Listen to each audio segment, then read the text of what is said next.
In another part of the forest, a man dangled high in the air, screaming for help.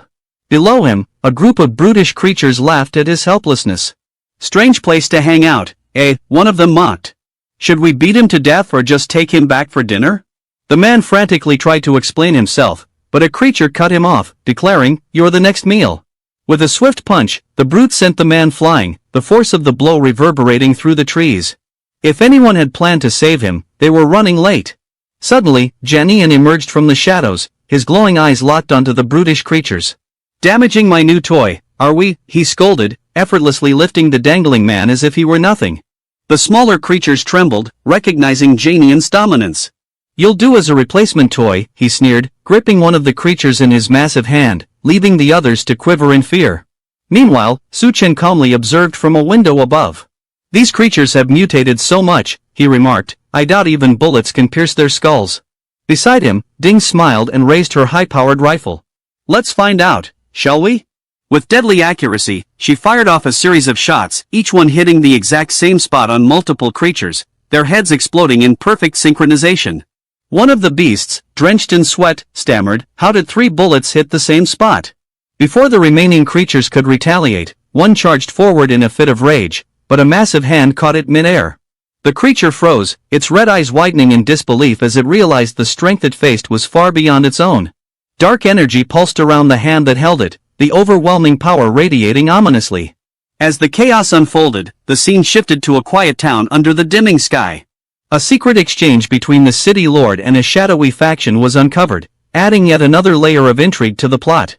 Whispers of betrayal and corruption hung in the air. In an almost jarring shift, a luxurious scene appeared. A lavish bed and an extravagant feast had been conjured out of nowhere, showcasing impressive spatial magic. Ding lay seductively on the bed, casting a sideways glance at Su Chen. "All this trouble for a base in the middle of nowhere? We could have picked a 5-star hotel instead." Su Chen smirked, leaning against the doorframe. "Well, someone is hiding in the city," he replied coolly.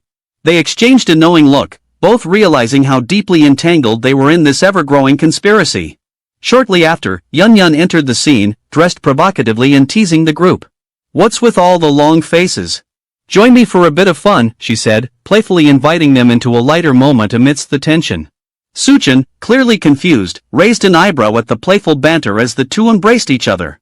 They expressed their gratitude, teasing, "Thanks to you, we survived. Now we want to show you some appreciation, tonight."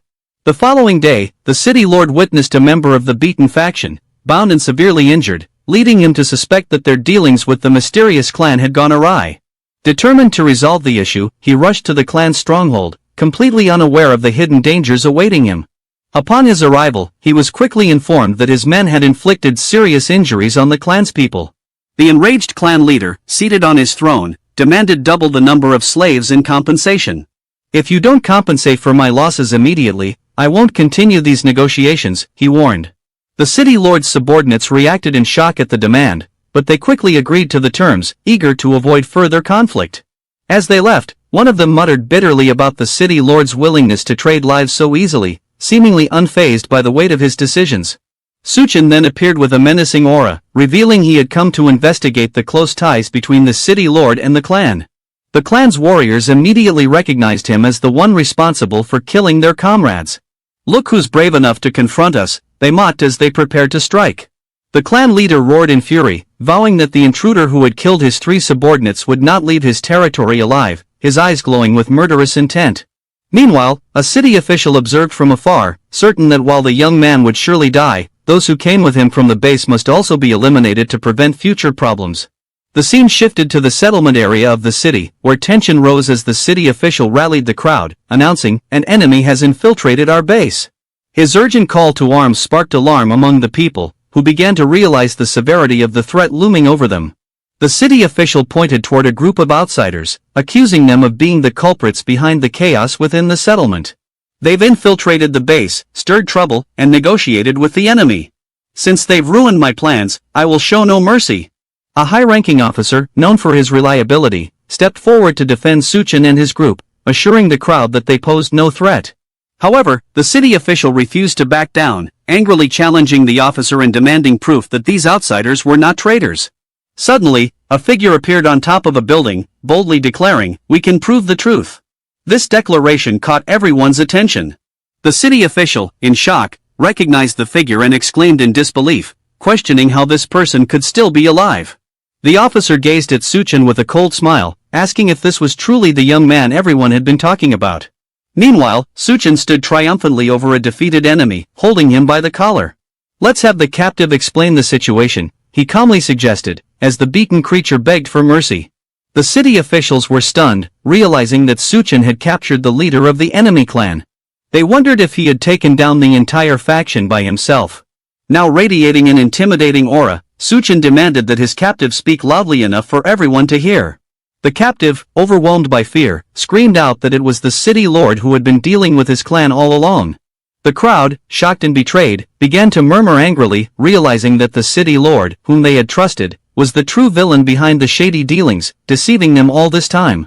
Cornered and desperate, the city lord yelled in defiance, claiming that his actions were in the community's best interests.